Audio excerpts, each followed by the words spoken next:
Hola, buenas tardes a todos, buenos días a aquellos que estáis al otro lado del Atlántico. Quisiera empezar dando las gracias a Roger Rubio por esta invitación a la que es la segunda sesión de Arbitration Live, un espacio nacido al calor de la pandemia como un foro de discusión de la actualidad del arbitraje internacional, abierto a la diversidad, a voces nuevas y a miradas alternativas. Estoy segura de que vamos a sacar de aquí muy buenas ideas de nuestros experimentados panelistas sobre cómo mejorar haciendo más eficiente el procedimiento arbitral. Aunque ninguno necesite ser presentado, a continuación voy a refrescar lo más destacado de sus exitosas trayectorias. Bueno, en primer lugar, Aníbal Sabater es socio y miembro del comité de dirección de Chaffetz Lindsay, una boutique con sede en Nueva York, pero especializada en arbitraje global. Aníbal está colegiado para ejercer la abogacía en varias jurisdicciones de Estados Unidos, en Inglaterra y en su España natal. Actúa habitualmente como abogado en arbitrajes comerciales o de inversión y como árbitro en arbitrajes comerciales. Tanto él como su firma han recibido críticas y rankings favorables en repertorios legales como Legal 500 y Chambers. Con frecuencia, Aníbal escribe y realiza presentaciones sobre cuestiones candentes en el arbitraje. Una de sus publicaciones más recientes aborda el impacto del COVID-19 en la práctica del arbitraje en Latinoamérica. En segundo lugar, tenemos a María Claudia Prokopiak, árbitra internacional, nacida en Brasil, ha actuado bajo casi todas las principales reglas de arbitraje institucionales y ad hoc. María Claudia comenzó su carrera en la CCI en París, donde se desempeñó como consejera adjunta del equipo de América Latina de Península Ibérica. A partir de ahí, María Claudia se unió al grupo de arbitraje internacional de Deckert, donde trabajó durante 10 años en París y en Londres, representando a clientes en arbitrajes tanto comerciales como de inversión. En el 2020, María Claudia creó la boutique Prokopiak Arbitration para centrarse en su labor como árbitra. Y last but not least, tenemos a Franz Stirnemann Fuentes, de nacionalidad suiza y peruana. Actúa frecuentemente como árbitro o abogado de parte en arbitrajes internacionales relacionados con proyectos en América Latina y España. Franz es fundador de la firma de abogados Stirnemann Fuentes, Dispute Resolution, con oficinas en Ginebra. Franz es un abogado internacional con más de 20 años de trayectoria en resolución de litigios internacionales y derecho mercantil. Es doctor en Derecho y realizó un máster en Georgetown, Estados Unidos, y está habilitado para ejercer la profesión de abogado en Ginebra, Inglaterra y Gales y Nueva York. Asimismo es fellow del CIAR y ha sido designado por el gobierno de Suiza como en la lista de conciliadores del CIAR. Pues os invitamos desde ya a los asistentes a que enviéis vuestros comentarios y formuléis las preguntas que queráis, que abordaremos al final de la sesión en unos minutos. Y bueno, pues con este panel excepcional y hechas las presentaciones, pasemos a hablar de lo que nos ocupa hoy, flexibilidad y automatismos en el procedimiento arbitral.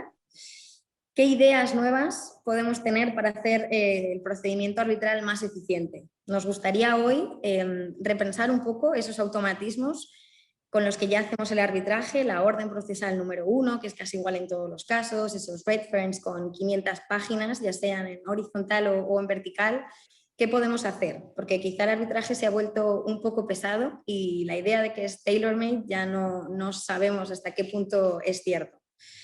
Hablemos de eficiencia no como una cosa abstracta, sino con consecuencias prácticas en términos de costes y de tiempo y de dinero, tanto para árbitros, clientes como para abogados, porque yo creo que ya cada vez menos se negocian los presupuestos por hora y cuanto más se alarga y más se extiende en el tiempo un arbitraje, también supone costes, ¿no? para el abogado. Y bueno, como Yves de Gant dijo, en arbitraje internacional el debido proceso siempre trunca la eficiencia, lo cual no quiere decir que la eficiencia no sea importante, sino que la tensión entre debido proceso y eficiencia normalmente se tiende a resolver a favor de lo primero.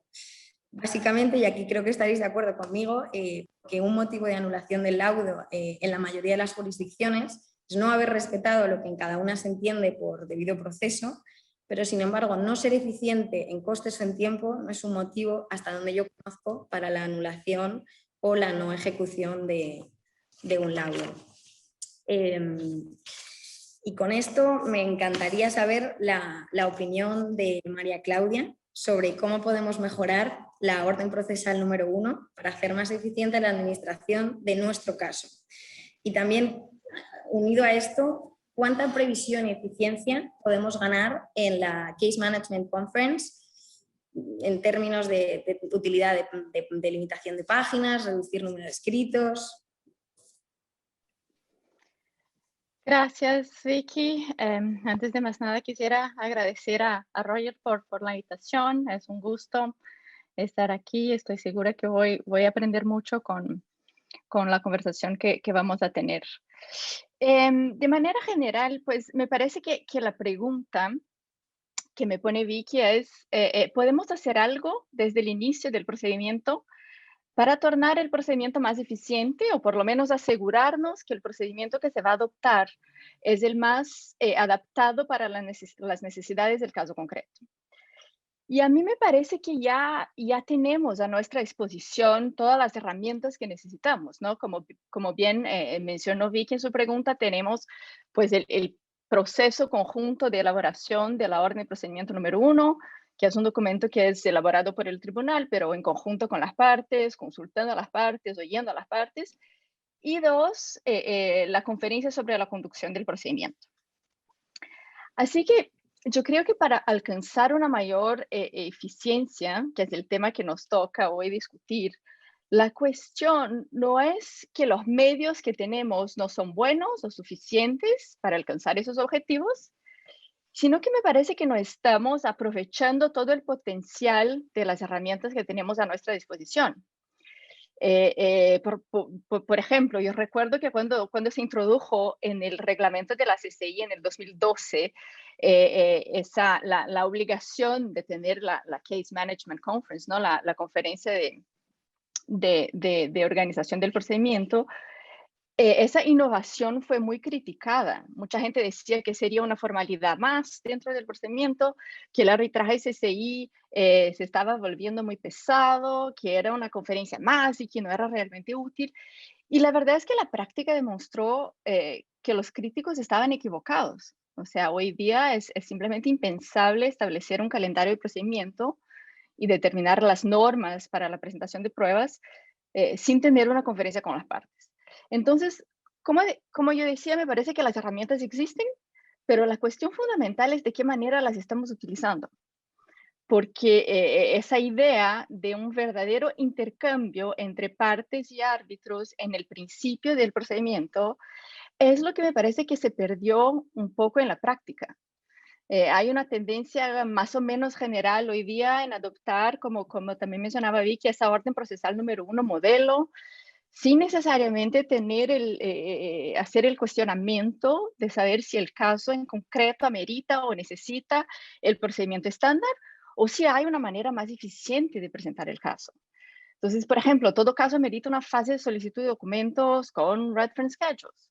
O en casos en los cuales existen cuestiones técnicas, la manera más eficiente es efectivamente presentar informes de expertos con el primer escrito, después nuevos informes en respuesta a los informes de la contraparte, después interrogar a los expertos en audiencia. O sea, esa forma de hacer arbitraje internacional ciertamente ha funcionado y sigue funcionando muy bien en determinados casos, quizá en la mayoría de los casos, pero quizás sea el momento de preguntarnos si es la única forma de hacer arbitraje. Y quizás estamos llegando a un momento en el que es necesario volver a la idea original de flexibilidad, lo que siempre se ha considerado como uno de los grandes atractivos del arbitraje, ¿no? Y repensar un poco el automatismo con el cual estamos decidiendo principalmente cuestiones procedimentales. Entonces, yo creo que más que pensar en qué más se puede hacer para mejorar la redacción de la orden de procedimiento número 1 o pensar si se puede limitar páginas o número de escritos, creo que tanto las partes como los árbitros lo que deben hacer al inicio del procedimiento es aprovechar esas oportunidades y tener un intercambio verdadero y honesto con la intención de identificar las mejores opciones procesales para el caso concreto. Entonces, ese para mí es el punto principal. Sin ese verdadero intercambio, cualquier limitación o regla que se imponga, pues no va a servir para mejorar la eficacia. Yo creo que el procedimiento más eficiente siempre será aquel que responde a las necesidades del caso concreto. Y parece una evidencia, y lo es, Sin embargo, por alguna razón, pues seguimos adoptando esa orden de procedimiento número uno en todos los casos con pequeñas variaciones. ¿Y por qué lo hacemos? Pues porque pensar efectivamente en cuáles son las necesidades del caso cuando estamos en el principio todavía del caso es mucho más difícil. Y yo entiendo que muchas veces no es posible saber exactamente de qué manera se va a desarrollar un caso. Pero no es porque el ejercicio es difícil que no debe ser por lo menos intentado. Entonces, yo creo que para mí esa es la conclusión principal y aquí quisiera un poco empezar la discusión. Para mí ese debe ser el punto de partida, ¿no? Aprovechar esa oportunidad inicial y tener un verdadero intercambio entre árbitros y partes. Aníbal, ¿tú qué opinas sobre este tema? ¿Crees que ese intercambio debería ser únicamente cuestiones como del formato o ir un paso más allá y que el tribunal incluso sea capaz de dar una visión preliminar de por dónde cree que van los tiros o qué es lo que más le interesa? Muchas gracias, Victoria, por la pregunta y a ti, a Roger y a todo el equipo por la invitación para estar con nuestra audiencia. Con respecto a la pregunta, bueno, decía María Claudia dos cosas que creo que son muy importantes. Una hablaba de la novedad que fue en muchos ambientes la conferencia de manejo del caso y cómo hoy está muy aceptada.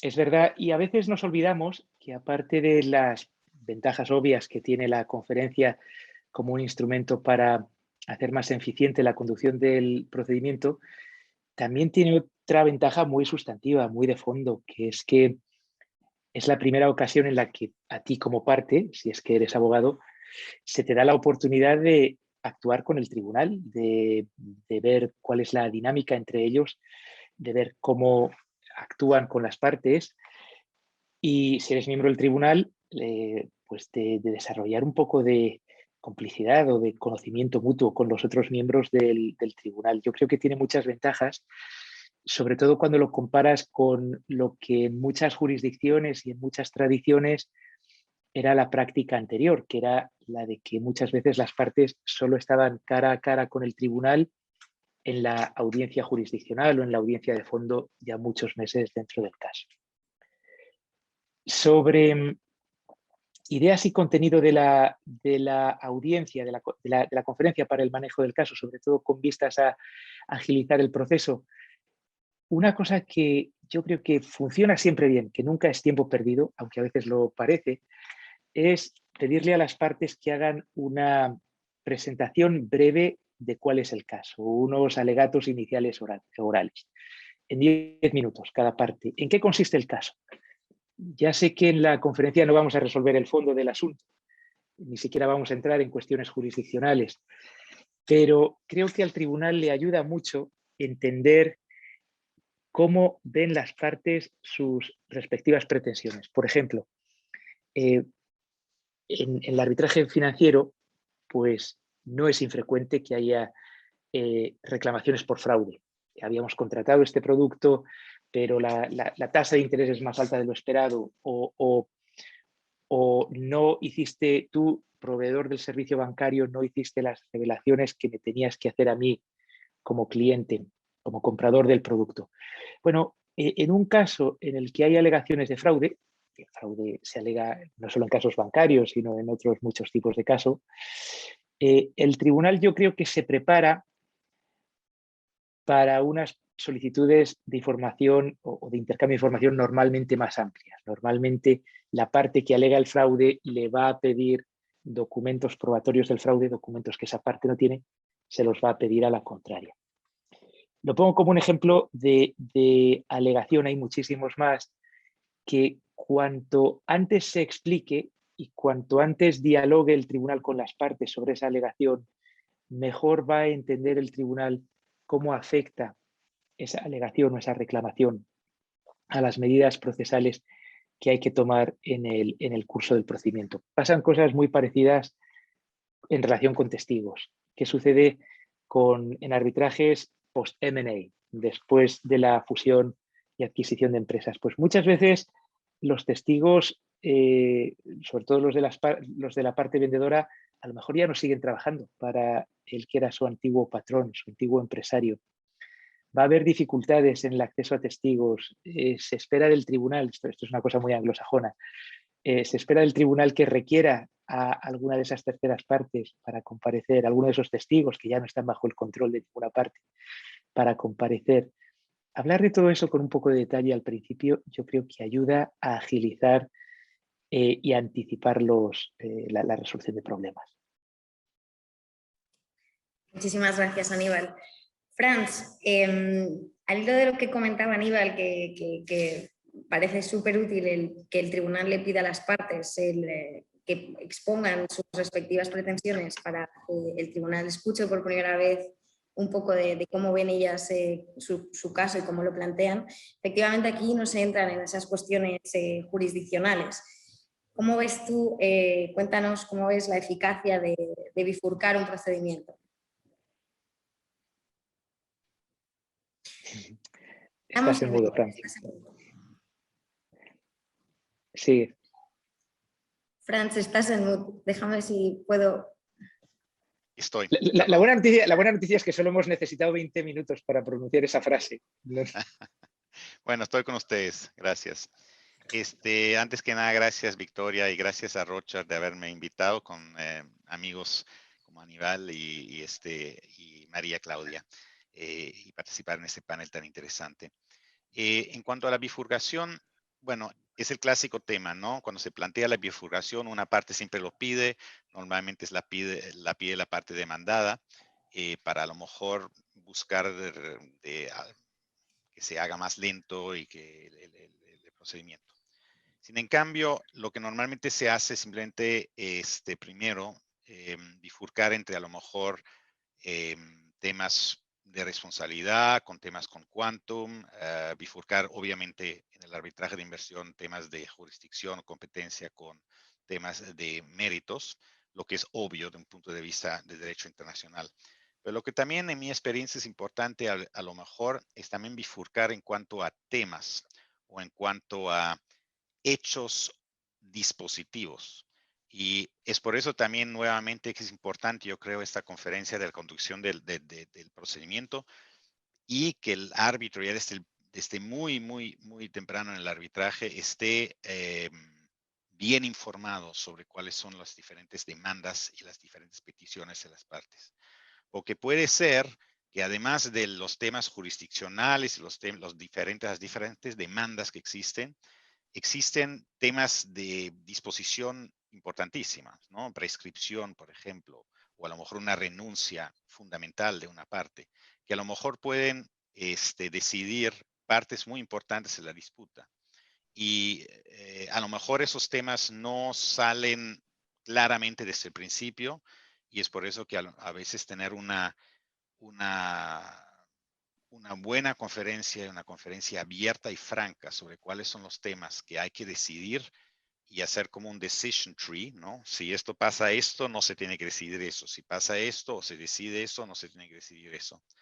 Muchas veces las partes obviamente se cuidan tácticamente de a lo mejor no pronunciarse demasiado sobre estos problemas fácticos o estas preguntas dispositivas, y al mismo tiempo el tribunal o los árbitros también se cuidan porque no quieren prejuzgar, no quieren dar la impresión a las partes que han decidido sobre ciertos hechos.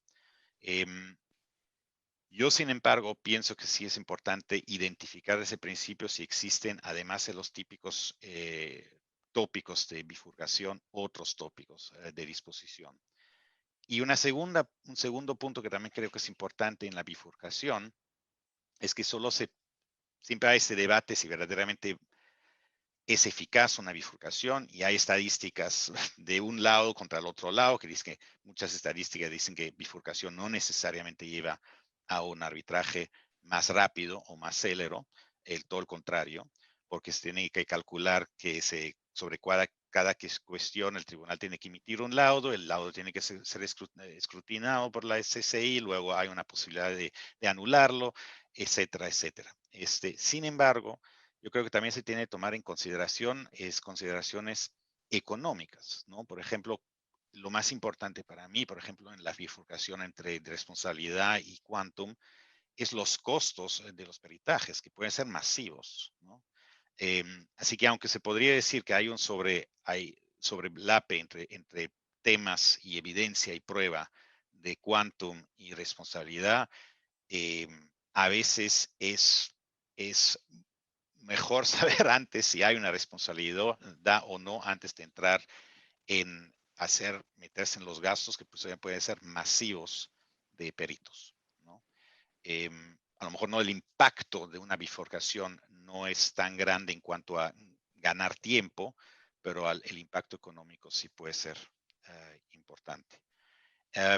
Yo simplemente veo, en cuanto a regresar al tema de la conferencia sobre la conducción del arbitraje y lo que es la conferencia, digamos, para fijar el acta de emisión, es una pena de mi punto de vista que ya más y más no se escribe al principio del litigio de qué se trata el caso, cuáles son los temas, los issues que tienen que ser resueltos. Y probablemente la razón de ella es uno psicológico, táctico, psicológico el tribunal a lo mejor no se quiere mojar, táctico que las partes quieren todavía mirar cómo está el caso, ciertas partes a lo mejor no quieren dar ninguna visión de cómo ven el caso por razones totalmente legítimas tácticamente, pero y la tercera razón es probablemente que es muy temprano, ¿no? Se tiene que fijar estos terms of reference en una situación que solo se ha recibido la solicitud y a lo mejor la respuesta de la solicitud, que es un punto muy preliminar en el procedimiento. Pero yo creo que sí tiene gran utilidad y sería algo de reflexionar si uno podría hacer el Terms of Reference Hearing en otro momento posterior, a lo mejor después del primer intercambio de los escritos, y ahí sentarse y que el árbitro emita una orden que dice, bueno, yo he leído ahora los dos escritos y yo lo veo así. Yo creo que estos son los temas que hay que probar. Estos son los temas para mí relevantes. Esas son las preguntas jurídicas, ¿no? El problema como siempre es que hay que protegerlo al árbitro, ¿no? Hay que protegerlo al tribunal, que no un tribunal así, no de repente le lleguen solicitudes de haber prejuzgado el caso y que ciertos abogados actúen en ese momento de una manera un poquito guerrilla y ataquen esa decisión procesal por ser prejuzgadora. Muchas gracias. O sea que en el acta de emisión tendríamos, si lo he entendido bien, tu propuesta sería recoger no solamente las pretensiones de las partes, tanto pues puede ser el claim, la parte demandante en jurisdicción, la parte demandante en el mérito y correlativamente la parte que responde, sino también que el tribunal arbitral fijara ya las preguntas a las que va a tener que responder. Bueno, si tú lees las reglas SCI prevén que se debe escribir en una tal issues list. Hoy en día simplemente se ha puesto, es más bien normal decir las preguntas o las cuestiones que se tienen que decidir son las que van a ser alegadas por las partes, ¿no? Y se crea esta fórmula que, claro, que es muy cómoda y muchas veces resuelve una situación de conflicto, porque ya en ese momento las partes no hay conflicto y el problema del acta de emisión, y eso es probablemente la razón por la cual no se utiliza o no se implementa esta regla de la CCI, es que el acta de emisión tiene que ser firmada por ambas partes. Y ninguna de ambas partes va a firmar un tal documento. Así que ese documento, esta acta de emisión, si quieres, no puede ser un acta de emisión. Debe de ser una orden procesal. Y idealmente, probablemente no puede ser emitida recién ya en principio del caso, sino recién en una parte más tarde en el caso, pero antes que se entre en la práctica y la prueba, antes que se entre a toda la a la discovery y obviamente a la audiencia. Y al menos en el arbitraje CCI, el acta de emisión, si no lo tengo entendido mal, es el último momento en el que la parte demandante o la parte que responde puede incluir, puede fijar las reclamaciones que realizar. Más allá no puede después sorprender con una nueva, ¿no? Puede sorprender respecto de la solicitud de arbitraje con alguna nueva que incluya en los borradores del acta de emisión, pero más adelante entiendo que no. María Claudia, ¿qué opinas tú de estos temas? Pues yo estoy de acuerdo con Franz, porque claro, era la tradición en arbitraje CCI, cuando tenemos esa parte en el acta de emisión, que son los issues to be determined, en el cual justamente la idea del acta de emisión era que el tribunal fijara con las partes cuáles son los temas, más allá de los pedidos. Claro, en todos los actas de emisión podemos, the relief sought, ¿no? ¿Cuáles son los pedidos de cada una de las partes? Pero eso no necesariamente ya explica cuáles son los issues que el tribunal tiene que decidir. Y entonces un documento que en su origen fue creado justamente para que entre tribunal y partes se determinara cuáles son los issues que van a ser discutidos en el arbitraje, pues hoy día, por lo menos esa finalidad parece haber perdido. Entonces va un poco en el sentido de lo que yo estaba hablando. Tenemos todas esas herramientas y después vamos a hablar de otras, como mencionabas tú, Redfern Schedule, que tuvieron su origen en un sentido de facilitar fases del procedimiento, pero que el uso que estamos haciendo de esas herramientas hoy día parece que está un poco desvirtuando su finalidad.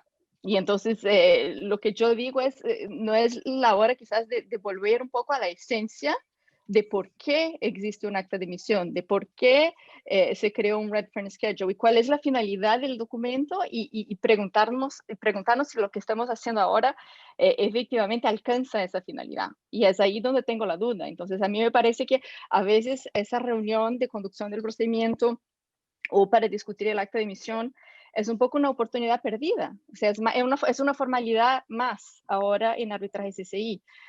Además, los plazos ahora son mucho más cortos, ¿no? Entonces, antes el tribunal tenía, creo que 2 meses para hacer el acta de emisión, ahora se pasó a 1 mes, y entonces es todavía algo mucho más. O sea, uno recibe el expediente, envía un draft modelo que todos tenemos a las partes para que ahí rellenen con sus pedidos, con sus posiciones, que se discuta en 2, 3 semanas un calendario para estar dentro de los plazos que nos impone la institución. Pero sí, mi sentimiento ahora es todo eso, quizás sí se transformaron en formalidades y nos debíamos preguntar cuál es la finalidad de eso y si es que no hay manera de aprovechar esas oportunidades para efectivamente pensar en si estamos utilizando eso de la mejor manera. Aníbal, ¿tú por qué piensas que se ha desvirtuado la finalidad del acta de emisión, por ejemplo, al hilo de lo que comentaba María Claudia? Yo creo que lo ha contado bien Franz. Yo creo que históricamente lo que pasó es que hubo un momento en el que convergieron en el proceso 2 tradiciones muy fuertes y muy distintas, que eran la civilista y la anglosajona. La civilista es una tradición todavía de mucha abogacía escrita, los memoriales.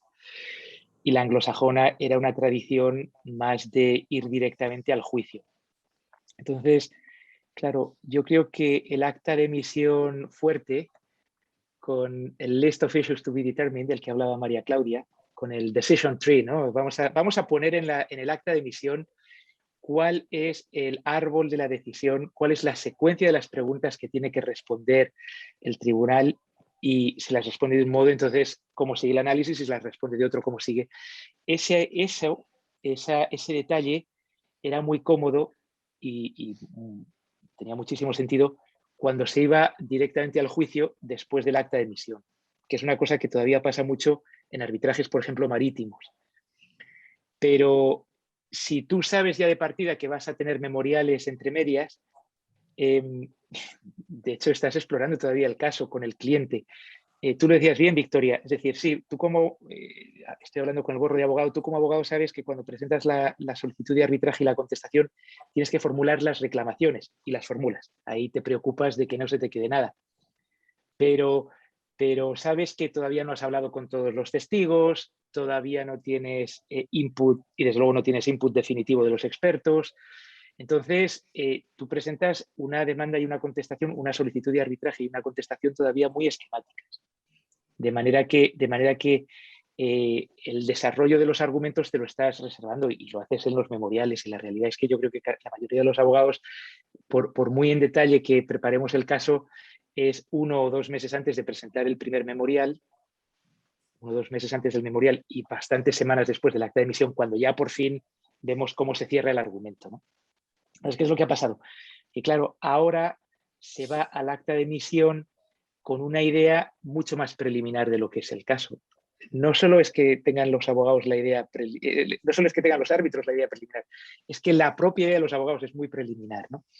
Y entonces claro, ¿cómo les puedes pedir a los abogados que sean más detallados en la lista de preguntas? Pero si te fijas, Victoria, casi todas las propuestas que estás escuchando de María Claudia, de Franz, mías también, son en la línea de que si quieres eficiencia, tienes que cambiar un poco esa dinámica. Tienes que hacer que haya lo que los ingleses llaman la particularización de la demanda cuanto antes. Es decir, que no te limites a decir reclamo 100 millones de dólares por infracción de contrato, sino que expliques cuanto antes el por qué lo reclamas. Porque una vez que tú empiezas a explicar el título jurídico, el tribunal se hace bastante bien a la idea de qué es lo que va a venir después y se pueden tomar decisiones. Duración de las audiencias, bifurcación o no bifurcación. Yo lo cuento anecdóticamente, pero es real y no es tan extraño. Yo he estado en audiencias en las que, en conferencias de manejo del caso, en las que las partes han llegado a decir que querían, bueno, 35 testigos y un mes de audiencias. Bueno, eso lo que refleja es una preparación relativamente inicial, por no decir pobre, del caso. No se debería llegar a una conferencia de manejo del caso en la que las partes dicen eso. Puedes a lo mejor no saber si vas a llevar 3 o si vas a llevar 5 testigos. Puedes no querer revelar todavía su identidad por razones legítimas, como decía Franz, pero tienes que ser capaz de conocer tu caso lo suficiente como para pedirle al tribunal que bloquee 1 o 2 semanas, o a lo mejor 3 como mucho. Pero si vas a pedir 3, tienes que saber explicar muy claramente por qué. No puedes genéricamente decir que necesitas todo eso, ¿no?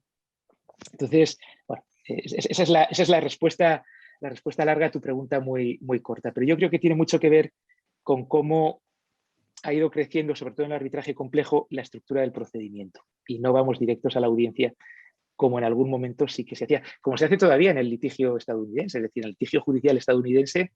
Hay una serie de cuestiones procesales previas, hay discovery, pero se va directamente a la audiencia, sin memoriales. Muchas gracias, Aníbal. Esto me lleva a mi siguiente pregunta sobre selección de anexos documentales. Esa tensión entre ahorrar papel y dar la suficiente información al tribunal. También para mí. Si quieres ¿Respondo? Sí. No, feliz. A ver, hay una tensión muy obvia. Se nota en las audiencias de manejo del caso, en las conferencias de manejo del caso, y se nota en eventos como este, en mesas redondas como esta, entre, por así decirlo, el interés de los árbitros y el interés de los abogados. El árbitro tiene 2 problemas cuando se le presentan miles de anexos documentales. Uno es que eso es de transporte complicado, de manejo, es mucha información que manejar. Si la tienes en papel es muchísimo más difícil, pero incluso si la tienes en formato electrónico, pues necesitas el FTP te va lento, es todo complicado. Y por otro lado está el interés o la preocupación del abogado, que quiere presentar su caso con detalle. Y muchas veces, además, cuando eres el demandante, es que no sabes exactamente por dónde te va a salir el demandado. Entonces estás tratando de tapar vías de agua que luego a lo mejor nunca se llegan a abrir, pero tú por si acaso quieres poner ya un parche en la quilla del buque para que por ahí no entre agua, para que por ahí no te vayas a pique, ¿no? Y luego también hay otra preocupación muy legítima que no es solo de la parte o no le beneficia solo a la parte, es una preocupación de la parte para proteger la integridad del proceso arbitral, que es demostrar que el proceso no es un proceso en fraude. Yo le oía hace poco a algunos colegas decir, es que ¿por qué me presentan certificado de constitución de la demandante? Yo no lo sé, yo no creo que sea necesario presentarlo en todos los casos, pero a veces cuando el demandante es una empresa pues que no es conocida generalmente en el tráfico jurídico, es una empresa de propósito especial o de propósito único, tú quieres demostrarle al tribunal que es conocido. Hace pocos años, hará 8 o 9, en el 5º circuito de Estados Unidos, llegó el tema de la anulación de un laudo en el que el tribunal de oficio muy al final había apreciado de oficio, sin que se lo alegaran las partes, falta de capacidad legal de la demandante, porque la demandante no estaba legalmente constituida y se temía el tribunal que ese era un proceso en fraude de algún tercero. Y quizás lo fuera. Y era un caso grande, bueno, es un caso público, se puede hablar de él, es un caso de Nigeria National Petroleum Corporation, una empresa petrolera grande que tenía enfrente a un contratista o a un supuesto contratista. Entonces, claro, tú como abogado quieres darle al tribunal a veces más información de la que luego va a ser necesaria, pero se la quieres dar sobre todo para que tenga la tranquilidad de que todo está en orden, de que tú eres quien dices ser, de que el contrato se celebró. Si estás en una disputa de construcción por, pues no lo sé, por la erección de una presa en República Dominicana, quieres demostrar que esa presa tiene permiso para operar y que pertenece a una central eléctrica que tiene a lo mejor un PPA con quien sea, con tu off-taker, y tú quieres demostrar eso, aunque a lo mejor el PPA no esté en disputa. Entonces, ¿cómo conciliar? Yo creo que es difícil, y desde luego a mí, yo como árbitro no lo hago y como abogado me molesta cuando me lo hacen. Digan, presente usted pocos documentos. Lo que yo sí que creo que se le debe decir a las partes, y creo que es útil, es insistir en que la presentación de documentos se haga en dos fases. Es decir, antes de la audiencia, o por lo menos en una fase inicial, yo creo que cada parte tiene que poder presentar todo lo que crea que es conveniente a la buena defensa de su caso. Pero una vez que avanza el procedimiento y que ya comienza la batalla, por así decirlo, ya la demandante está afirmando A y ya sabes que en respuesta a A la demandada afirma B, y ya sabes un poco qué es lo que está en el universo de la disputa y qué es lo que está en el universo de fuera de la disputa, yo creo que es muy prudente que el tribunal le pida a las partes que hagan lo que se llama el core bundle, el fichero básico de anexos documentales. Es decir, ya sé que hay 5.000 anexos documentales en el procedimiento, pero vamos a estar hablando fundamentalmente de 20 o 30. O el caso, en esencia, se va a tener que decidir sobre la base de 20 o 30. Preséntemelos ustedes por separado, pónganmelos en un protocolo FTP. Vamos a llamarlo, es como lo llaman muchos tribunales, el juego de anexos clave para la audiencia, sin perjuicio de que luego se va a usar más allá de la audiencia o no solo en la audiencia. Eso yo creo que es muy prudente y muy útil, sin perjuicio de que, claro, las partes luego puedan alegar documentos que a lo mejor no estén en ese juego básico, ¿no? de anexos. Pero yo creo que ese es el modo de conciliar los dos intereses que razonablemente están en contraposición, ¿no? El de darle al tribunal la tranquilidad de que sabe dónde están como se decía hace unos años, los documentos calientes, los documentos de los que depende el caso, pero también la tranquilidad de que si quieren mirar un poco más allá, si quieren estar seguros de que soy quien digo ser y mi relación con terceros es la que digo que es, tienen también acceso a esos documentos. Y eso es todo lo que está fuera del anexo clave o del juego clave de anexos. Muchas gracias, Aníbal. María Claudia, ¿tú qué opinas sobre esto? ¿Por qué no deberíamos limitar los documentos que se presentan al tribunal al core bundle, que al final son los que después van a manejar en la audiencia? Porque al final hay suele haber normalmente 2 rondas de escritos. Entonces, quizá en las 2 primeras, al menos la parte demandante no tiene por qué presentar todo lo que a su derecho absolutamente convenga y puede reservárselo quizá para la segunda, cuando ya tiene un poco más entendido esa respuesta B a su afirmación A. ¿Cómo ves tú este tema? Yo estoy de acuerdo con lo que propuso Aníbal. Yo creo que como tribunal en el principio del caso es muy difícil, para no decir imposible, que se puede limitar los documentos que van a presentar una parte. O sea, uno no puede decir a una parte, me presente 50 documentos nomás. Eso me parece que va un poco más allá de lo que los árbitros pueden y deben hacer. Pero por otro lado también, o sea, me da la impresión que hoy día la regla parece ser que al final de casi que cada frase del memorial tienes que tener una footnote y entonces después uno o varios documentos de sustento de una línea, ¿no? Y entonces al final lo que tenemos son esos expedientes con miles de documentos, por supuesto de diferentes grados de importancia, y que todos sabemos que la gran mayoría de los documentos, muy honestamente, el tribunal no va a leer porque es imposible, ¿no? Entonces, en la audiencia, como explicaba Aníbal, bueno, hay el core bundle, o si no, incluso cuando las partes no llegan a un acuerdo, por alguna razón no quiere el core bundle, la audiencia se transforma en algo, un ritual que las partes utilizan en sus alegatos o los contrainterrogatorios para mostrar al tribunal los 30 documentos que son realmente importantes. Entonces, a veces uno ve esos contrainterrogatorios en el cual el abogado se pasa 15 minutos diciendo, va al tab 1, mira, es una carta enviada por usted a no sé quién de fecha de tal, ve la carta si veo, vamos a ver el tab 2, y así pasamos 30 tabs hasta que se haga la pregunta.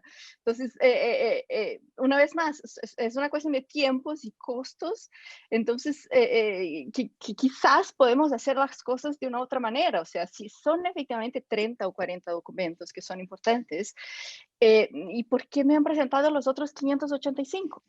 Yo entiendo que al principio del caso es difícil, o sea, tú ya mencionaste ahí, Dejans, en una presentación que él hizo como despedida de su presidencia del Instituto de Derecho Mercantil Internacional de la CCI, él decía que la producción de documentos debería limitarse a probar los hechos que son efectivamente controvertidos. Y una vez más, todo lo que yo he dicho hasta ahora parece una evidencia. O sea, sí, utilizas documentos para probar hechos que son incontrovertidos, pero no es lo que está pasando.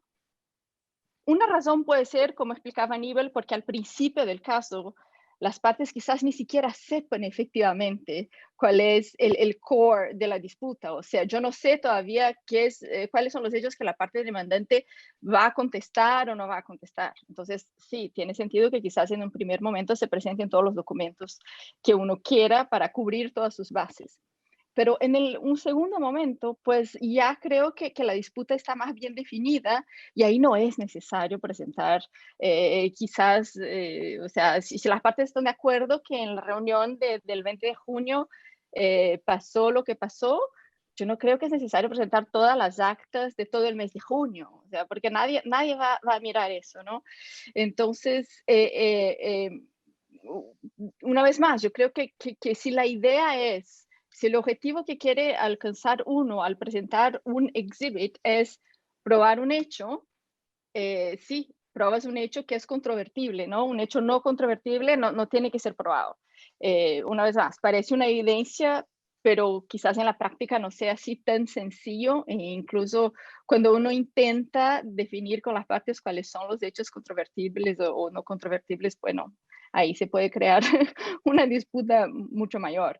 Pero yo sí creo que es uno de los temas que tenemos ahora en arbitraje, que seguramente hay maneras de hacerlo más eficiente. Muchas gracias, María Claudia. Franz, ¿tienes algún apunte que quieras hacer al hilo de esta selección de anexos documentales? Sí, yo no soy nada en favor del core bundle. Yo creo que es y lo miro más bien como abogado, yo creo que es una idea de los barristers ingleses que llegan a un caso muy, muy tarde and they get instructions y ellos no tienen mucho tiempo, quieren tener su file ahí cortito para entrar en la audiencia. Es una ventaja también para el árbitro que no ha preparado nada, llega a la audiencia, ya sé, tengo que leer solo eso. Pero para el árbitro que se ha trabajado todos los documentos, el que se ha sublineado todo, lo mirado, ¿no? Y de repente le dicen, no, es este y este otro documento, ha perdido mucho tiempo. Y lo más importante es el abogado y sus juniors y las máquinas de copiar ya hicieron el trabajo y luego lo tienen que hacer de nuevo y tienen que hacer un relabeling de todos los documentos según otras numeraciones. Te vuelves loco. Tus paralegals te van a matar. Así que a mí no me parece una solución eficiente. Es una solución que obviamente lo empujan los abogados y lo empujan los árbitros flojos. Pero a mi parecer la solución tiene que ser antes. Y regreso a lo que dice María Claudia, es que si se podría definir ya con anterioridad cuáles son los temas controvertidos y decir, sobre esos temas quiero oír y quiero recibir pruebas. El resto no me importa, esos. Y claro, más se puede hacer, más específico se puede decir los temas que yo quiero, sobre los cuales yo quiero prueba, más fácil para las partes, y las partes tienen en ese caso la seguridad, ok, olvidémonos de poner el exhibit para probar que el mundo es redondo, ¿no? O que el clima en Inglaterra tiene mucha lluvia, porque eso no es un tema controvertido. Y a lo mejor yo también creo que si el árbitro o el tribunal desde el principio les dice muy francamente a las partes, miren, nosotros no vamos a leer esto y no sometan. Y es más, a lo mejor puede decirles a las partes, vamos a sancionar a una parte que presenta miles de documentos que al final no se van a discutir, que no sale. El tribunal tiene una manera de monitorear eso y se va a sancionar ese tipo de conducta. Podría ser interesante una combinación entre una instrucción proactiva del tribunal diciendo, esos son los temas que nos interesa, esos son los temas sobre los cuales yo quiero recibir prueba. Y dos, si ustedes no necesito, les doy totalmente seguridad que no necesito ver otros temas y otras pruebas. Y tres, si ustedes me presentan pruebas, a lo mejor puede haber una sanción procesal o en costas. Yo creo que para regresar a otro punto que dijo Aníbal, y también lo dijo Yves Derrance en su discurso, el problema es que tenemos dos sistemas, ¿no? Tenemos el sistema anglosajón common law, en el cual lo importante es la audiencia y el testigo, y luego por el otro lado tienes el arbitraje continental o civil, que es muy documental, ¿no? Y luego tienes la situación, lo que dijo Victoria, que, bueno, llegas a la audiencia, para mí también, muchas veces para mí en audiencia es un ejercicio de presentar mis documentos a los árbitros, porque no sé si los han leído. Si yo sabría que estoy tratando con un árbitro, digamos, continental, proactivo, que se ha leído mis escritos y la prueba, no se le tengo que presentar el documento mediante el testigo, ¿no? Así que yo creo que este fenómeno de todos estos documentos demasiados que luego se presentan en la audiencia y la audiencia se pone más en un ejercicio de presentar documentos, es un poquito un resultado de esta fusión entre el mundo anglosajón o common law y el mundo civil. Por esto como comentario adicional. Muchas Victoria, gracias. si yo pudiera agregar un punto, solo porque ya tanto Francia y Aníbal mencionaron, ¿no? que el arbitraje es un poco, dicen, una mezcla de derecho civil o prácticas de derecho continental y anglosajón, pero el problema que yo veo ahora es que en lugar de tomarnos lo que es más eficiente o mejor de cada sistema, hay una duplicidad enorme. Porque muchas veces tenemos todos los documentos y después el testigo que me dice lo que está en los documentos. Y ahí vamos a la audiencia para que a través del testigo me enseñen los documentos, pero si yo tengo el documento no necesito el testigo. Entonces, quizás ese es el problema mayor que vemos ahora, es que queremos utilizar un poco de todo y estamos haciendo las cosas dos veces. Ahí, Victoria, si me permites un comentario rápido de seguimiento. Francia y María Claudia decían cosas muy interesantes. Estamos asumiendo que la audiencia única de los documentos, de los anexos documentales, es el tribunal. Y el tribunal lo que es la audiencia principal, pero no es la audiencia exclusiva. Por ejemplo, a mí me pasa muchas veces, y estoy hablando de casos sobre todo de construcción, con mucho volumen documental, en los que leyendo las actas de las reuniones de las partes te vas imaginando un poco cómo piensan los testigos, cómo piensa el jefe del proyecto de la contraparte y demás. Me pasa muchas veces que digo, oye, puede no ser mala cosa poner en el récord estas 5 actas de reuniones, no porque sean inmediatamente relevantes para el resultado de la disputa. No estoy esperando que el tribunal las vaya a leer en la mayoría de los casos, pero es que es muy posible que cuando esté interrogando al testigo de la contraparte, el testigo niegue esto, me va a venir muy bien tener en la audiencia estas 5 actas para poder oponerme, para poder demostrar que lo que está diciendo es equivocado, es falso, lo que quieras. Entonces son también una herramienta que tú te conservas, que tú te guardas como abogado para la incertidumbre que siempre es la audiencia. Y aunque tú te imaginas por dónde van a testificar algunos testigos, siempre quieres tener el colchón, la munición para poder contradecir lo que ellos digan, ¿no? Y eso yo creo que es una práctica prudente. ¿Da lugar a un engordamiento del expediente? Sin duda. Pero creo que no es adecuado tampoco crear una conciencia colectiva de que hay que cortar tanto la presentación de documentos, que prácticas como esta pasarían a ser consideradas abusivas o algo así. Al contrario, yo creo que son parte del juego. Y yo creo que también reflejan la importancia que tiene la audiencia. Yo creo que todos reconocemos que en la audiencia pasan cosas, que no es suficiente para resolver un caso haberse leído los expedientes. Es decir, que la audiencia, si eres árbitro, se cambia tu percepción del caso. Los testigos aportan novedades, aportan cosas, y tú como abogado quieres estar preparado para el carrusel que muchas veces puede ser la audiencia, ¿no? Completamente de acuerdo. Si os parece, pasamos al Yo ya me callo. No, me parece súper interesante esto, y al hilo lo que decía Franz del modo anglosajón. Yo no estoy muy familiarizada bueno, absolutamente cero familiarizada con el método de los pleadings, la oposición a los memoriales, pero me parece que quizá para algunos casos, como los de construcción, que tienen un gran volumen de documentos, hacer un primer pleading, tengo entendido que es como un primer pleading de cada parte para centrarse en lo que es la fijación de los hechos, y después, cuando ya tienen claro lo que está controvertido, aportan más documentos y luego ya ven si es necesario una producción documental al final o no, pero bueno, en cualquier caso. Aníbal, ¿cuándo y cómo debe el tribunal arbitral delimitar la producción precisamente de documentos? Me imagino que preguntas o que lo que te interesa, mejor dicho, es lo que se refiere al intercambio documental. Es decir, cuando yo le solicito a la contraparte documentos, ahora no estamos hablando del caso en el que yo unilateralmente como parte decido qué es lo que aporto al expediente arbitral. Las partes han hablado de acuerdo con qué me vas a dar, qué le puedo presentar al tribunal, entonces vamos al tribunal porque nos hemos puesto de acuerdo y le pedimos que claro, en una parte que te exhiba una categoría de documentos, el famoso red thread. Claro. Exacto, el famoso red thread que empezó siendo escueto.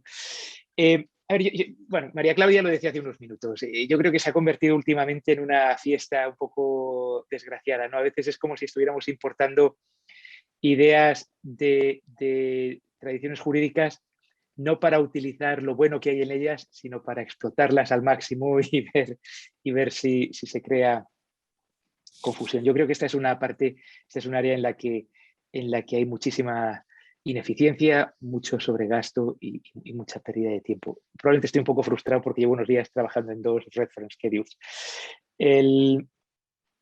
Yo creo que hay 2 cosas que son importantes para que esto se escape menos de las manos de lo que se está escapando. O de lo que por lo menos yo desde mi pequeña atalaya creo que se está escapando. Una cosa importante es que yo creo que el tribunal muchas veces llega a la decisión sobre el red firm conociendo mal la disputa. En parte a lo mejor porque no se ha leído todos los escritos, o en parte porque a lo mejor los escritos no estaban lo suficientemente particularizados. Yo creo que ese es un problema que existe. Y en la práctica, aunque parezca añadir una fase más a un proceso que ya de por sí es intenso, yo creo que una cosa que funciona muy bien es tener una audiencia con las partes para hablar de solicitudes documentales. Pero no necesariamente para ir solicitud por solicitud documental y tratar de entenderla. Es decir, ese es el segundo problema. Es el problema que no debe existir cuando los abogados han hecho un buen trabajo. El segundo problema es que muchas veces los abogados son muy genéricos en su justificación de las solicitudes. No siempre amarran bien las solicitudes a lo que está alegado en los escritos. Yo creo que la audiencia no tiene que ser tanto para ir solicitud por solicitud, sino para asegurarse de que el tribunal entiende bien y las partes explican bien qué es lo que está en juego en el procedimiento. Es decir, caso clásico de arbitraje de construcción. en el que hay 80 solicitudes de órdenes de cambio que han sido denegadas y el tribunal tiene que decidir si han sido correcta o indebidamente denegadas. Bueno, ¿hay algún patrón común a la decisión del dueño de oponerse al otorgamiento de las solicitudes de cambio? Es el tema central que se considera que están fuera de plazo, que no están sustanciadas, que se han calculado mal los precios referenciales para el trabajo fuera de alcance. ¿Cuáles son los problemas? ¿Qué es lo que de verdad se alega? Y una vez que entiendes eso, tú como tribunal tienes muchas más herramientas para decidir qué discovery das y qué discovery, bueno, debería decir discovery, sobre todo si hay niños escuchando, porque se van a quedar con la idea que no deberían quedarse, pero ¿qué volumen de intercambio documental das? ¿Cuáles son los problemas de fondo? Porque si en el fondo estamos hablando de que la mayoría de las órdenes de cambio fueron rechazadas porque hay un problema de interpretación de cuál es, por ejemplo, el alcance contractual de los trabajos, eso es un problema más de interpretación contractual que, por tanto, un problema jurídico más que un problema fáctico. Entonces, a lo mejor puedes limitar el intercambio documental que das. Entender eso bien, yo creo que es fundamental. En la famosa conferencia a la que estamos aludiendo de Yves Dagan, Yves propuso una cosa que a mí me gustó mucho y de hecho tenía a los pocos días una audiencia con él y las partes, estaba también mi contraparte en la audiencia, en la conferencia se la propusimos y decía, es que yo creo que es muy bueno que antes del intercambio documental, pero cuando está el caso ya argumentado en pleno, separe el procedimiento y haya un momento de reflexión, haya una audiencia separada del tribunal con las partes para asegurarse el tribunal de que el tribunal entiende bien el asunto y de que las partes lo han planteado con claridad. Yo creo que esa es la clave, ¿no?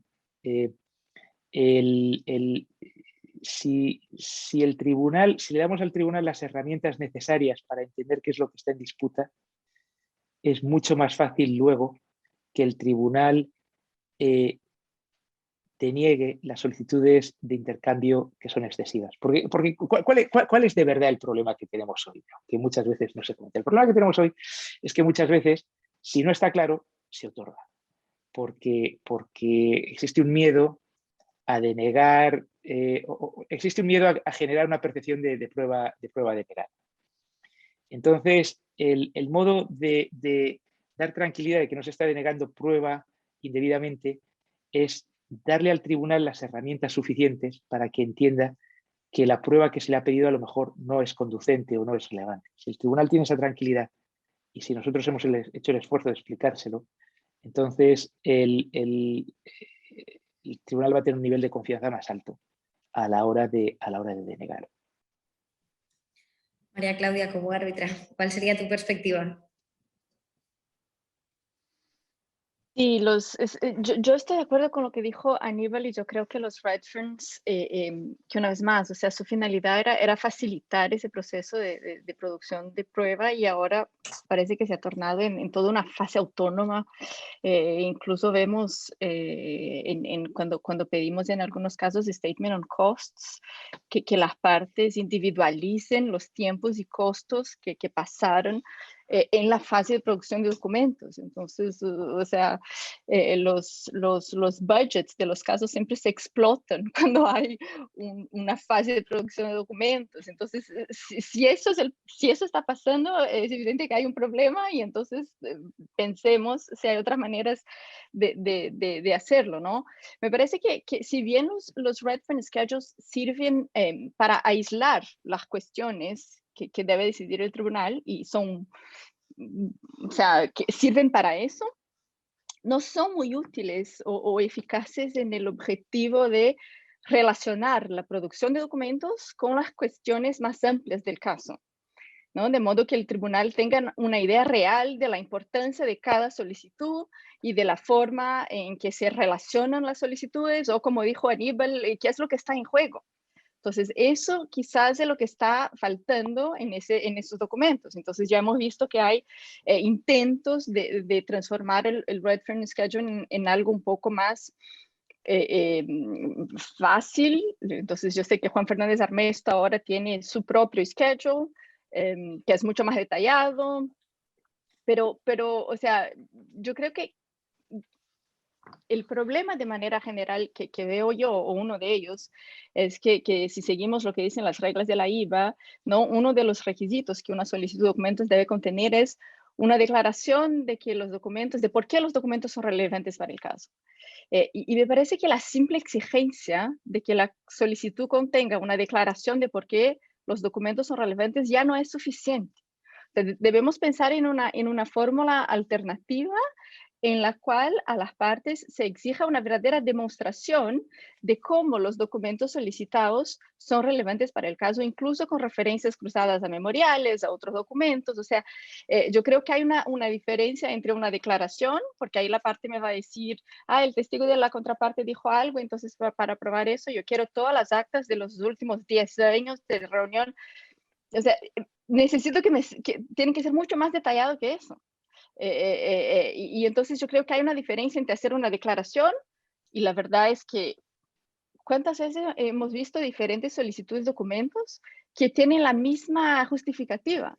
Entonces la parte pone la solicitud y después explica la relevancia de aquella solicitud y después en la solicitud 2, 3, 4 es, bueno, ver justificativa solicitud 1. O sea, si la misma justificativa se aplica a 10 solicitudes, quizás hay algo de detalle que está faltando por ahí. Entonces, yo creo que hay una distinción entre una real demostración de la relevancia de los documentos con una simple declaración de que esos documentos son relevantes, ¿no? Y una vez más, o sea, me parece que nada de lo que estoy diciendo es rocket science. Pero llegamos a un punto en el cual sí tenemos que mirar si nuestra práctica se ha desarrollado de una manera que sigue siendo adaptada para los objetivos que queremos alcanzar, ¿no? Yo me da la impresión, sobre todo con los Redferns, que en el medio del camino perdimos el control. Y una herramienta que fue creada justamente para facilitar el procedimiento, que era una herramienta accesoria, ahora parece tener una vida propia, una finalidad propia, es una fase autónoma dentro del procedimiento que se ha vuelto la más compleja, costosa y sobre todo la menos eficiente, ¿no? Entonces, sí tenemos la obligación de intentar pensar en maneras distintas de permitir a las partes que soliciten documentos, pero sin que la fase de producción sea ese monstruo de 7 cabezas que hemos creado. Absolutamente de acuerdo. Franz, como árbitro, como abogado, ¿algún apunte que quieras hacer? Yo estoy totalmente de acuerdo con la propuesta de Aníbal y también de Yves Terrance de celebrar este tipo de audiencia sobre la conducción del arbitraje. Y es justamente lo que yo había dicho al principio, que el momento idóneo de hacerlo es antes de la discovery, después el primer intercambio de escritos, cuando el caso sea ventilado, cuando el caso sea materializado, las posiciones de las partes ya se han hecho más específicas, es el momento ideal de hacer ese ejercicio y permitirá a las partes de ventilar el tema y le dará, como dice Aníbal, al árbitro o al tribunal mucho más sustancia, mucho más comfort en su decisión sobre cualquiera de estas solicitudes de exhibición. Yo también creo que la propuesta de Fernández Armesto de imponer costas en relación con las solicitudes me parece muy buena idea. Y por lo tanto, decirles a las partes que tienen que identificar sus costos y separarlos para verdaderamente poder decir, estos eran los costos que tuvimos nosotros durante el discovery. Porque el tribunal luego puede relativamente fácilmente decidir si ha recibido 200 solicitudes de documentos y solo ha emitido, digamos, 40. Es bien fácil luego poder decir, bueno, el impacto en cuanto a costos es que ustedes tienen que pagar 60% de las costas, ¿no? Claro, uno puede decir que la sanción de costas no es suficientemente grande, porque finalmente si se mira todas las costas los costos de un arbitraje, a lo mejor haber ganado 60% en la fase de la discovery el abogado dice o el cliente dice, de todas formas vale la pena porque con eso yo necesito los documentos. Pero se puede, los costos es el instrumento, si a lo mejor no es el único instrumento del tribunal para sancionar conducta de las partes. Y si lo dice previamente, dice, yo voy a decidir y habrá repercusiones en cuanto a costas sobre los documentos que ustedes van a solicitar, después que ya hemos tenido esta conferencia y después que hemos tenido esta discusión abierta sobre qué es lo que pensamos es relevante o no, creo que sería un método muy eficaz. Una cosa muy interesante también que me surge a mí, y no sé si, y entra un poquito lo que dijo Aníbal antes, es además de los criterios de relevancia y materialidad y posesión, etcétera, que son las que conocemos en las IBA Rules, un criterio que no está claramente definido en las IBA Rules es la carga de la prueba.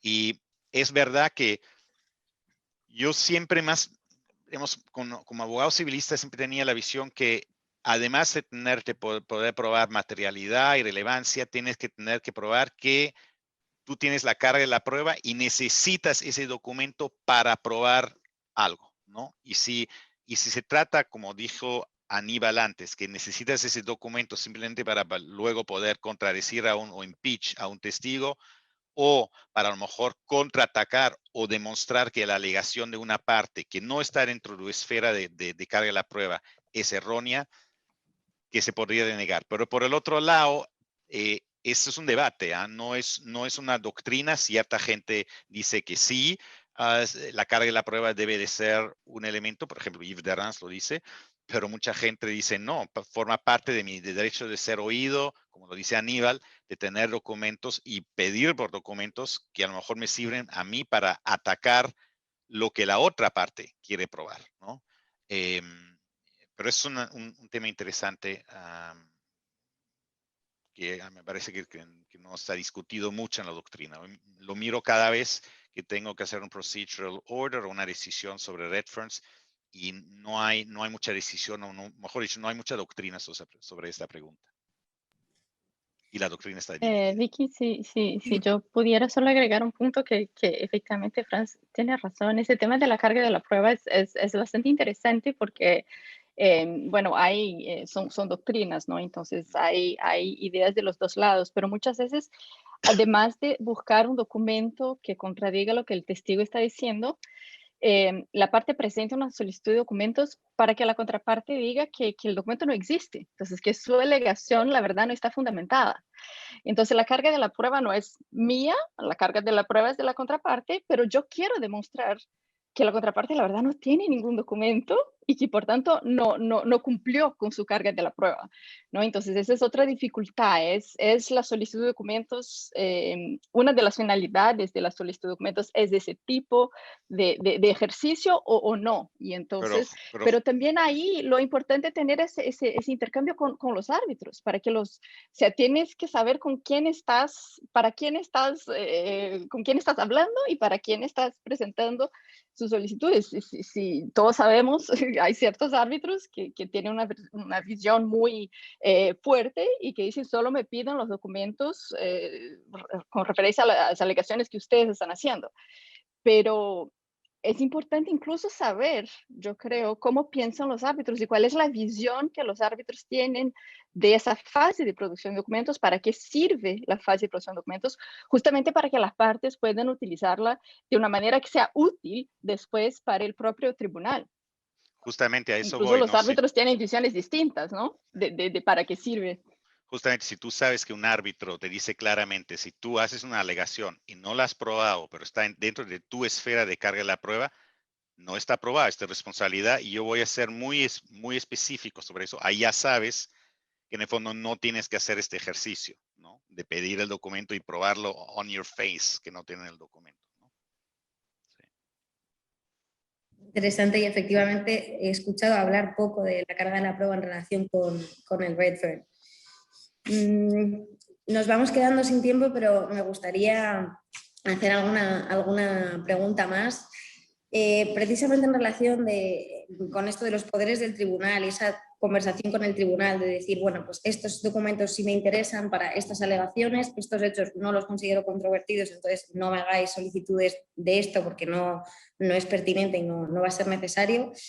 Aníbal, ¿cuándo debe tomar el tribunal las riendas y llamar a testigos y expertos ya en la audiencia? ¿Cuándo resultan realmente necesarias las declaraciones de testigos? Bueno,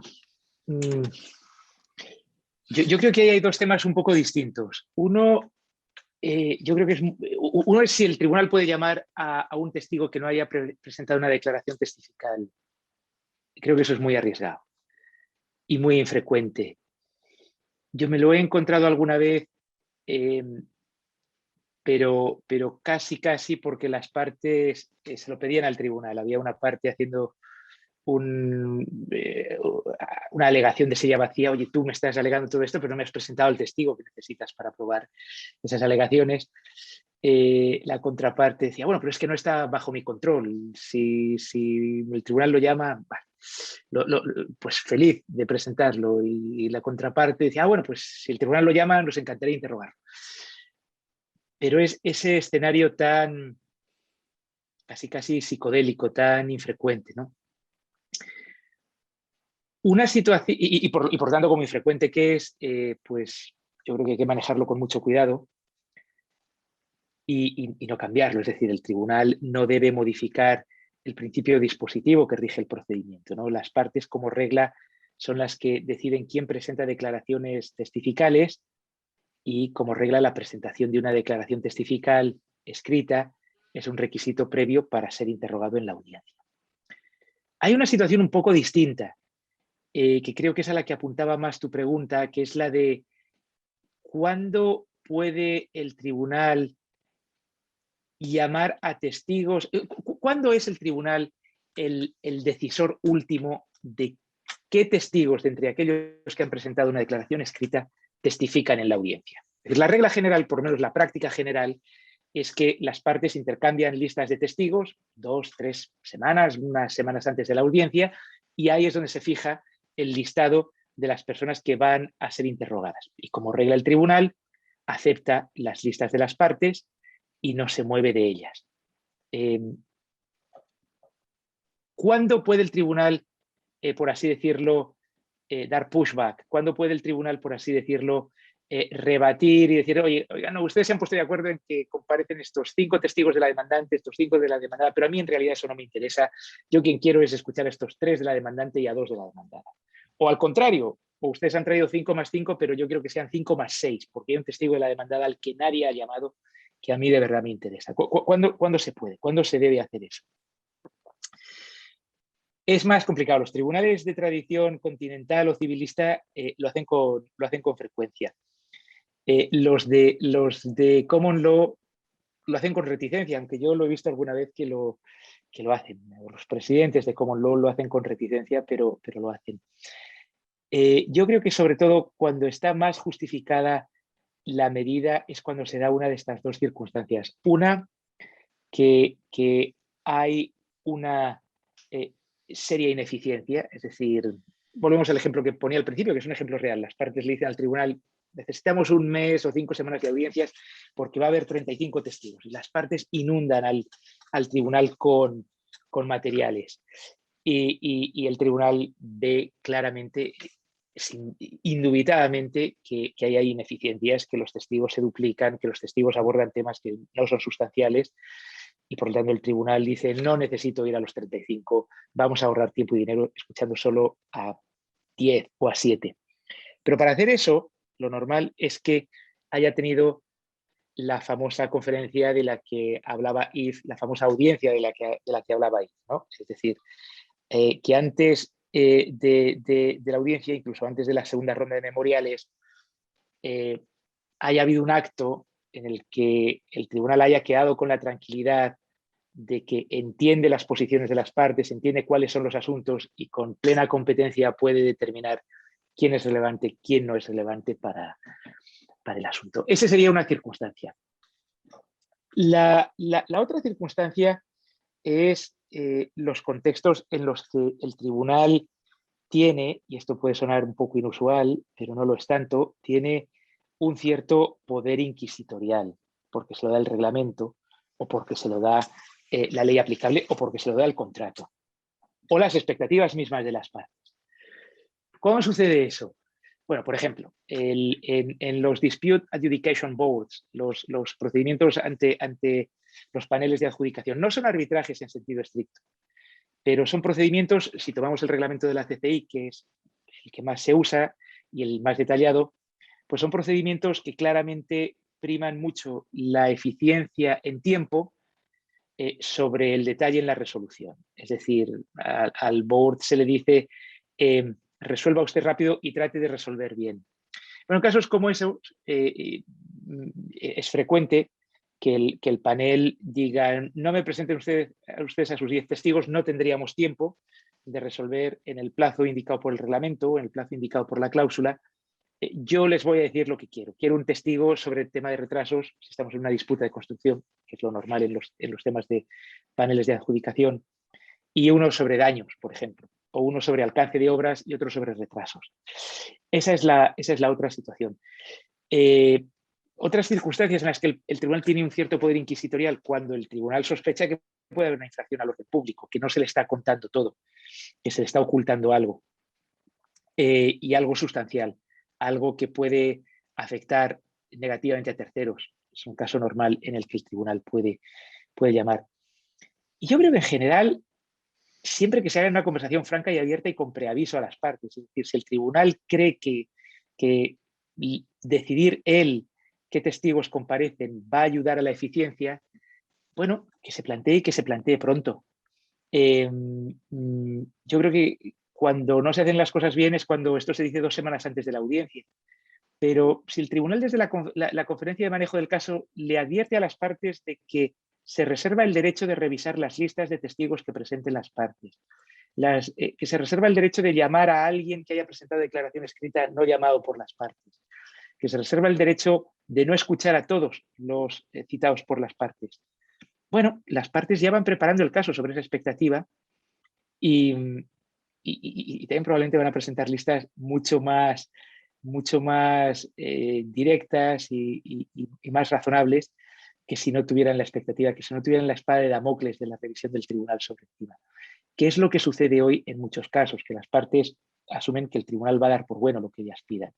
Y eso a veces genera ineficiencias. Muchas gracias, Aníbal. Si os parece, pasamos a la siguiente cuestión con María Claudia para ver si nos da tiempo a una pregunta más, que es ¿qué pueden hacer los árbitros para incrementar la eficiencia y la eficacia de la prueba pericial? Yo creo que en términos de pericias, quizás sobre todo pericias sobre cuantificación de daños, me parece que una vez más estamos muy acostumbrados, ¿no? Con una manera estándar de lidiar con el tema y seguimos repitiendo esa idea de que cada parte presenta sus informes, los expertos son interrogados en audiencia y después el tribunal tiene que decidir. Pero claro, la dificultad que muchas veces encuentran los árbitros es que en muchos casos los expertos en realidad están cuantificando escenarios muy distintos, ¿no? No están respondiendo a la misma pregunta o parten de premisas que son muy distintas, lo que por un lado justifica las grandes disparidades presentadas por los expertos. Aquí no estoy haciendo ninguna crítica a los expertos, yo creo que hay razones por las cuales en muchos casos cuando recibimos los informes las disparidades son muy significativas, pero dificulta mucho la vida del tribunal. Y muchas veces los informes son tan distintos que resulta casi imposible al tribunal entender incluso cuáles son las diferencias entre los expertos, ¿no? Dónde hay acuerdo y dónde hay desacuerdo. Una vez más, porque las preguntas que está respondiendo son muy distintas. Y entonces, si la finalidad de la prueba es ayudar al tribunal a tomar su decisión, hay que buscar maneras de mejorar cómo ese tipo de prueba es presentada, ¿no? Para que sea efectivamente útil. Pero yo creo que también es un hecho que los árbitros hoy día son mucho más proactivos en esas cuestiones. Y eso sí me parece una muy buena tendencia. Entonces, desde el punto de vista del árbitro, yo creo que hay varias soluciones que pueden adoptar los tribunales para incrementar la eficiencia de la prueba técnica, sobre todo la prueba económica, ¿no? Y aquí estoy hablando de cuantificación de daños porque sí, yo creo que es algo, por ejemplo, se ve mucho en Brasil, donde yo actúo bastante, que las partes todavía piden al tribunal que nombre su experto para cuantificar los daños.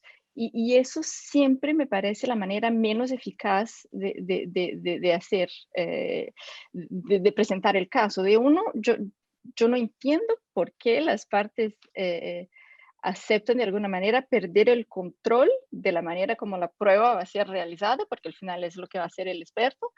Y dos, a veces perdemos 6 meses.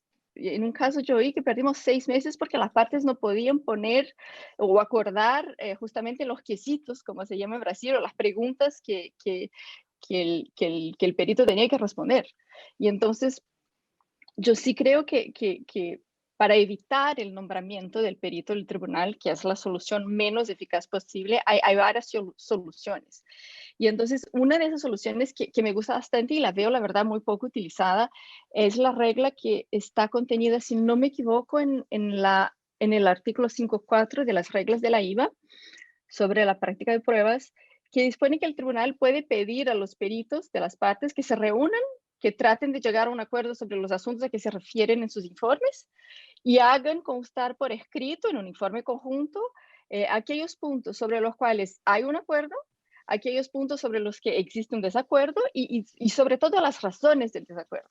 Porque una vez más, a veces es una cuestión de metodología. Si cada perito está trabajando con su propia metodología, yo muchas veces no sé cuál es la opinión de un perito sobre la metodología del otro. O sea, me puede que diga, bueno, yo pienso que aquí se debe aplicar un DCF, pero si aplicamos una otra metodología o de costos hundidos, sí, lo que ellos hicieron está correcto. Pero no se llega a ese nivel de intercambio entre peritos, muchas veces lo que hace con que la vida del tribunal sea complicada. Entonces, yo participé en un caso en que el tribunal, que como tribunal solicitamos a los peritos de las partes que preparasen ese tipo de informe conjunto y la tarea devino mucho más fácil porque no solo se delimitaban exactamente cuáles eran las cuestiones controvertidas y los puntos sobre los cuales había efectivamente una disputa, o sea, yo sabía qué es exactamente lo que tenía que decidir, pero el tribunal tenía entonces todos los elementos necesarios para tomar su decisión porque tenía de una manera mucho más clara las posiciones de cada perito sobre los puntos de desacuerdo. Otra opción que me parece eficaz, ya había en algunos casos quizás un poco más complicados, sobre todo casos de inversión, donde se habla de no inversión de campos petroleros y ahí hay varias variables que entran dentro de esos cálculos de daños, pero me pareció muy eficaz es el modelo conjunto, modelo económico conjunto, que es preparado por expertos de conformidad con instrucciones específicas dadas por los árbitros. Entonces eso facilita mucho la vida de los árbitros, les permite hacer cálculos sin el temor de equivocarse. O un tribunal que pidió a los expertos de las partes que hicieran todos los cálculos posibles. Entonces era una cuestión de calcular el valor de liquidación de un contrato, se discutían 10 tasas de actualización distintas a lo largo del procedimiento y el tribunal dijo a los expertos, pues me hagan los cálculos utilizando su metodología, cada uno su metodología, con las 10 tasas posibles, intercambien entre ustedes para que se aseguren que matemáticamente todo está correcto y entonces me someten esos cálculos y así el tribunal, después que llegara a su decisión, tenía por lo menos la certeza de que los cálculos estaban matemáticamente aceptados por ambas partes. Entonces, esos son algunos ejemplos de decisiones un poco más creativas que yo creo que funcionaron bien y eso sí es una parte del procedimiento donde yo veo que los árbitros pueden y deben tener un rol más proactivo, ¿no? Y que nos toca también a nosotros árbitros, pues velar por la eficacia y eficiencia del procedimiento y dar instrucciones o guiar a las partes cuando sea posible sobre de qué manera la prueba que se va a presentar sea de utilidad para quien al final va a tener que tomar la decisión. Absolutamente, cuando el que partan de las mismas premisas o se dedican ambos informes a abordar la misma cuantificación, la misma controversia, me parece también algo clave. Y los proyectos, pues aun siendo imparciales, creo que es normal que no revelen todas las cartas y ahí pues por eso son tan importantes las preguntas del tribunal, ¿no? Para contrastar no solo lo que dicen cada informe, sino quizá lo que no dicen. Y bueno, si ya les piden a los peritos que se crucen los informes, ya eso no lo he visto nunca, pero me encantaría verlo y participar en un arbitraje así. Nos quedan 2 minutos, no sé si atreverme a pedirle a Fran si consiguen 1 minuto responderme cualquiera de las preguntas que quiera, lo que le parezca más interesante. Soluciones extremas, baseball arbitration, o cómo deben los árbitros y cuándo avanzar con la redacción del laudo. Lo dejo a tu consideración, eso sí te pido 1 minuto de respuesta. Bueno, a la segunda pregunta, creo que por todo lo que hemos dicho, obvio, lo antes los árbitros leen y están metidos en el expediente mejor, porque ahí pueden proactivamente manejar el caso. 2, baseball arbitration, para todos que no saben lo que es, eso se hace mucho en los Estados Unidos, pero también empieza a hacer en temas de disputas internacionales de doble imposición fiscal. Y en el fondo simplemente se trata de, en vez que el tribunal, en vez de tener un razonamiento escrito, escribir un laudo, no sé qué, sobre su decisión, recibe de las dos partes una final offer, una propuesta, lo que a ellos les parece la solución más razonable. Y reciben esta proposición en un sobre Manila sin decirlo a la otra parte. Luego el tribunal decide y si el tribunal decide más cerca a la proposición, el tribunal decide simplemente, dice, esto es la cifra que voy a dar o esto es mi decisión sobre este y este petitum. Luego se abren los dos sobres y se mira a qué de las dos propuestas de los sobres a las partes más cerca era la decisión del árbitro. Y obviamente esto, la idea es, número uno, que crea mucho más eficacidad, se llega mucho más a un resultado mucho más razonable. Las partes tienen un incentivo de hacer demandas que son razonables y no infladas, porque si no si hacen una demanda inflada, crean el riesgo de estar lejos de lo que el tribunal decide y luego tienen que sufrir las consecuencias en costas. Y obviamente tiene la eficacia que el tribunal no tiene que emitir un laudo razonado o mucho menos razonado. Todo esto implica luego la pregunta, si un tal laudo, así un baseball arbitration, simplemente el tribunal decide sí o no, o cuánto, o esto es el monto que yo pienso que es el correcto, es un laudo válido y que es un laudo ejecutable bajo la Convención de Nueva York, porque en el fondo no es un laudo razonado. Pero existen muchas jurisdicciones, incluso por ejemplo la Suiza, que sí acepta este laudo como un laudo razonable, si las partes han acordado a este tipo de arbitraje. Pero obviamente es el arbitraje, si quieres, más escueto, porque en el fondo las partes, obliga a las partes a ya enfocar su caso. A lo mejor no lo dicen abiertamente, pero lo van a decir seguramente porque saben que tienen que hacer demandas razonables. Y 2, el laudo va a ser emitido mucho más rápido, ¿no? Y por eso se presta a decisiones muy, muy rápidas. Tema muy interesante, el baseball arbitration. No sé efectivamente si el tema de la motivación se puede salvar ahí, pero desde luego sería el más expedito de todos los procedimientos expeditos. Bueno, pues cumpliendo con nuestro compromiso de tiempo asignado, para así respetar también el de todos, cerramos la sesión. No sé si me da tiempo a recapitular todas las ideas tan interesantes que han salido. Pues desde tratar de identificar otros hechos dispositivos dentro de lo que es la bifurcación del procedimiento, pedirle a las partes unas breves alegaciones para que el tribunal escuche cómo ven las partes sus respectivas pretensiones en la conferencia de conducción del procedimiento, en el propio acta de emisión hacer quizá diferenciar entre lo que son las issues y el relief sought, entre otros. En términos de producción de documentos, una audiencia con las partes para explicar efectivamente qué es lo que está en juego, cómo ponemos en contexto lo que estoy reclamando en esta solicitud de exhibición de documentos con el contexto del procedimiento en general, y ahí apunte sobre quién tiene la carga de la prueba, quién tiene efectivamente que demostrar que ese documento existe o no y que alegarlo y traerlo al procedimiento. Y bueno, muchas otras más que no me da tiempo ya y quiero ser respetuosa con el tiempo. A mí me parece que todas las propuestas son muy realistas y que todos los cambios, como decía María Claudia, al principio asustan en un primer momento, pero ojalá pongamos en moda ciertas prácticas para hacer el arbitraje mucho más eficiente. Muchísimas gracias a todos los que os habéis podido conectar y, por supuesto, muchísimas gracias a estos panelistas de excepción, Aníbal, Franz, María Claudia.